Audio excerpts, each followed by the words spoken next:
नमस्कार, आप देख रहे हैं राष्ट्रीय प्रस्तावना। मैं हूं आपके साथ मनु तिवारी। आइए रुक करते हैं इस खास खबर की ओर।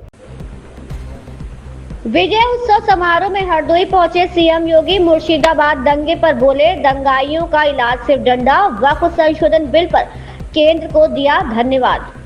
हरदोई में अमर सेनानी नरपति सिंह के विजय उत्सव समारोह में उत्तर प्रदेश के मुख्यमंत्री योगी आदित्यनाथ ने ऐतिहासिक विरासत और विकास योजनाओं को समर्पित एक भावुक और प्रभावशाली भाषण दिया। उन्होंने स्वतंत्रता संग्राम सेनानियों की कुर्बानियों को याद करते हुए हरदोई की धरती को आधुनिक भारत का तीर्थ स्थल बताया। मुख्यमंत्री ने वक्फ संशोधन बिल का जिक्र करते हुए स्पष्ट किया कि अब वक्फ की जमीनें जनता के कल्याण में इस्तेमाल होंगी। उन्होंने कहा, अब इन जमीनों पर अस्पताल और स्कूल बनाए जाएंगे। जो लोग डर का माहौल बना रहे हैं वे समाज को भ्रमित कर रहे हैं। हमारी सरकार हर वर्ग के कल्याण के लिए प्रतिबद्ध है। हालिया बंगाल के मुर्शिदाबाद दंगे पर तीखी प्रतिक्रिया देते हुए मुख्यमंत्री ने कहा, इन दंगाइयों का इलाज डंडा है। बंगाल जल रहा है, वहां के अल्पसंख्यक हिंदू पलायन कर रहे हैं और मुख्यमंत्री उन्हें शांति दूत बता रही हैं। हाई कोर्ट को धन्यवाद, जिसने संज्ञान लेते हुए केंद्रीय बल तैनात करने का आदेश दिया। मुख्यमंत्री ने हरदोई के लिए 650 करोड़ की परियोजनाओं का ऐलान करते हुए कहा कि यहां medical college, textile park, expressway और आधुनिक सुविधाएं बन रही हैं। उन्होंने बताया कि हरदोई में अब तक 1.12 लाख लोगों को आवास, प्रदेश के 10 करोड़ से अधिक लोगों को आयुष्मान कार्ड और लाखों किसानों को सम्मान निधि दी गई है। समापन में उन्होंने कहा कि 2047 तक भारत को दुनिया की सबसे बड़ी अर्थव्यवस्था बनाना प्रधानमंत्री मोदी का संकल्प है। जो हमारे अमर सेनानी चाहते थे, अब उनका सपना साकार होने जा रहा है। उमैर खां की रिपोर्ट।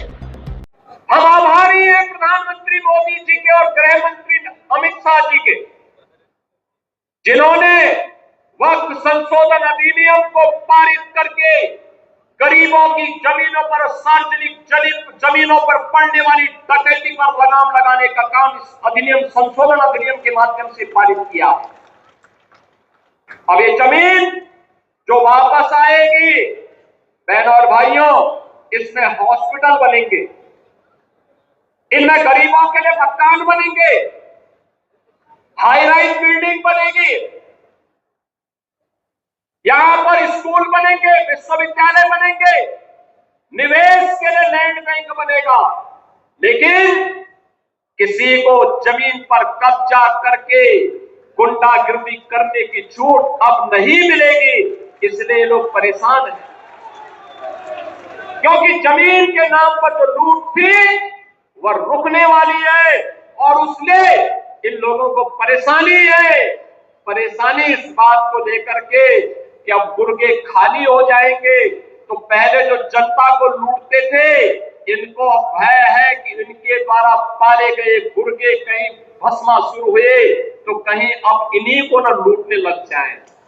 इनके द्वारा अकूत संपत्ति जो अर्जित की गई है उसी पर डकैती न डालने लग जाए। इसलिए उस भय के कारण ये वक्फ के नाम पर जनता को बेवकूफ बनाने का काम कर रहे हैं, जनता की आंखों में धूल झोंकने का काम कर रहे हैं, गुमराह करने का काम कर रहे हैं। आप याद करिए 2017 के पहले के उत्तर प्रदेश को हर दूसरे तीसरे दिन दंगा होता था। बहनों और भाइयों, इन दंगाइयों का उपचार ही डंडा है, बिना डंडे के मानेंगे नहीं। आप देख रहे होंगे बंगाल जल रहा है, वहां की मुख्यमंत्री चुप है, दंगाइयों को शांति दूत कहती है। अरे लातों के भूत बातों से कहां मानने वाले हैं। लेकिन सेकुलरिज्म के नाम पर इन लोगों ने दंगाइयों को दंगा करने की पूरी छूट दे रखी है। पूरा मुर्शिदाबाद पिछले एक सप्ताह से चल रहा है, सरकार मौन है।